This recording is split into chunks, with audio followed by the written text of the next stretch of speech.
जैसा मैंने एक दिन कुम्मन दास जी के लिए बताया था ना, उनका पुत्र मर गया और ये खबर सुनते ही मूर्छित हो गए। सबको लगा पुत्र विरह में मूर्छित हुए हैं, लेकिन वो मूर्छित हुए किस लिए थे? गोसाई जी ने आके कान में बोले, चिंता मत करो, सूतक में भी हम तुमको दर्शन करा देंगे। सोई जग गए। बोले जय हो, बड़ी कृपा।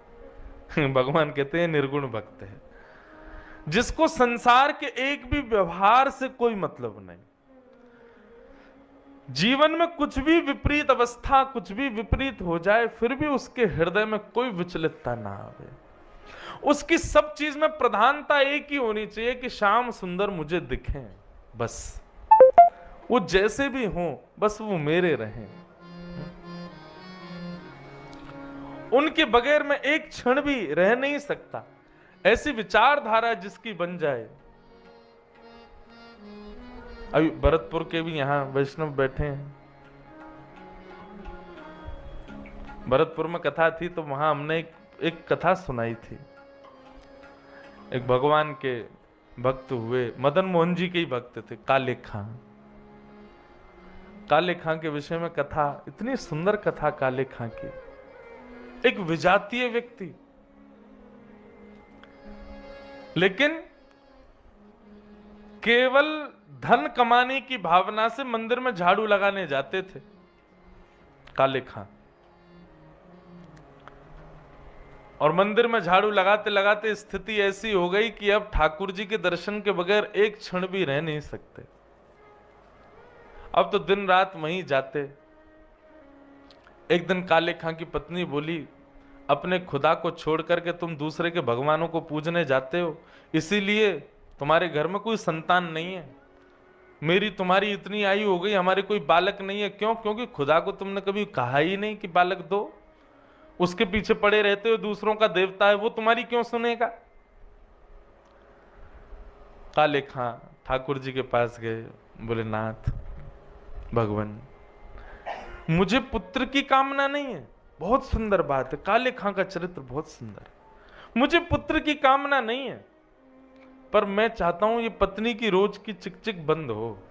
ये आपको दोष देती है और मेरी और आपकी भक्ति को दोष देती है, इससे मुझे बड़ी परेशानी होती है ठाकुर जी।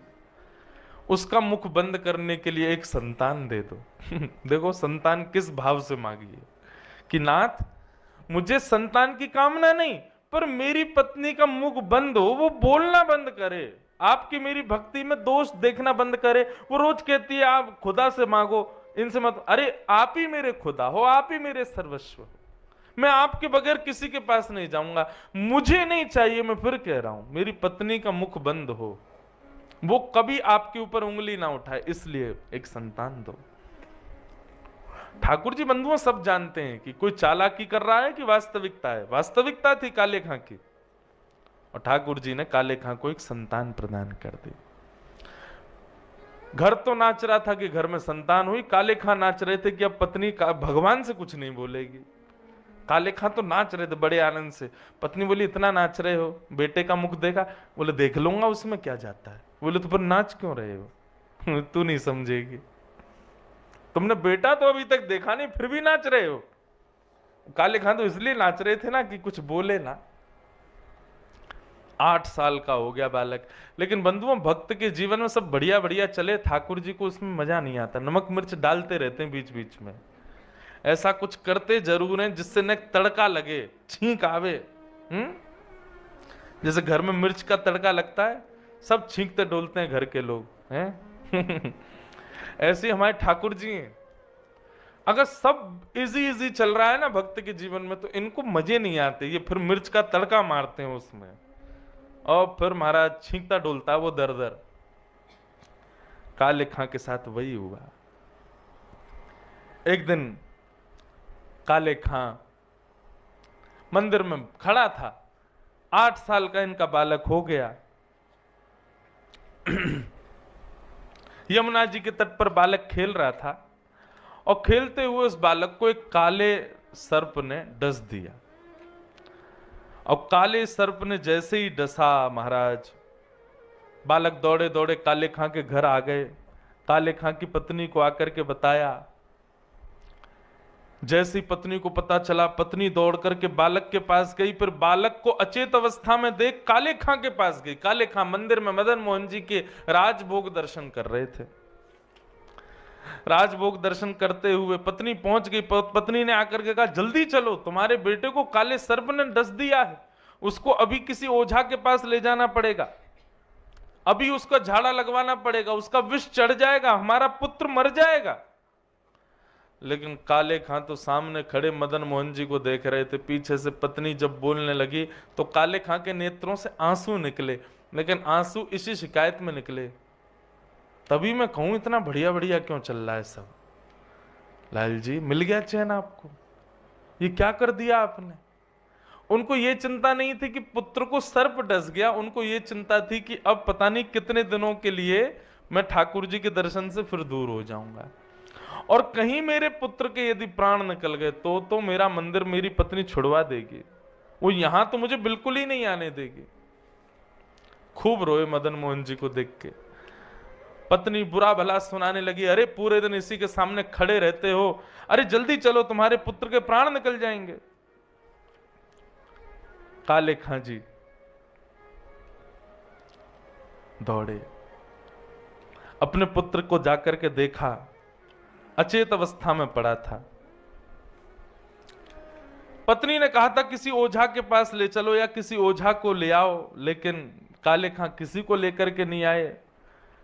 किसी वैद्य ने वहीं खड़े हुए उनके पुत्र को देखा और बता दिया, बोले कि इसके तो प्राण निकल गए, अब ये जीवित नहीं है। पत्नी क्रोधित हो गई और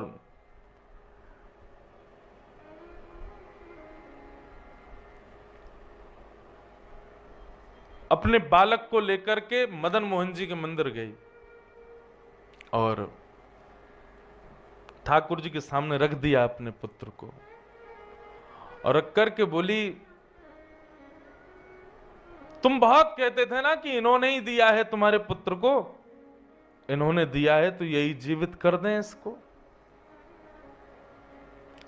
तब काले खां ने कुछ पंक्तियां गाई और उन पंक्तियों को गाते हुए कहा, नाथ,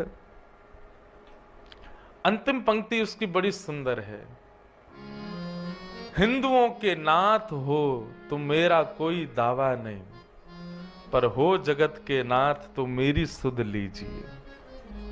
हे नाथ, यदि आप केवल हिंदुओं के ठाकुर जी हो तो कोई बात नहीं, पुत्र मर गया, सब सहूंगा, आपका दर छोड़ दूंगा, लेकिन मैंने तो लोगों को आपको जगन्नाथ बोलते हुए सुना है, जगतनाथ बोलते हुए सुना है।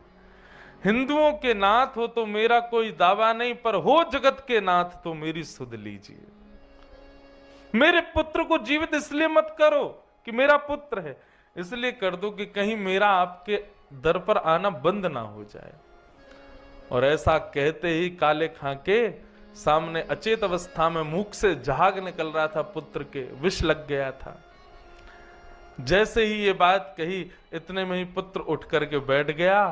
पुत्र के बैठते ही सब लोग वहां पर जय जयकार करने लगे।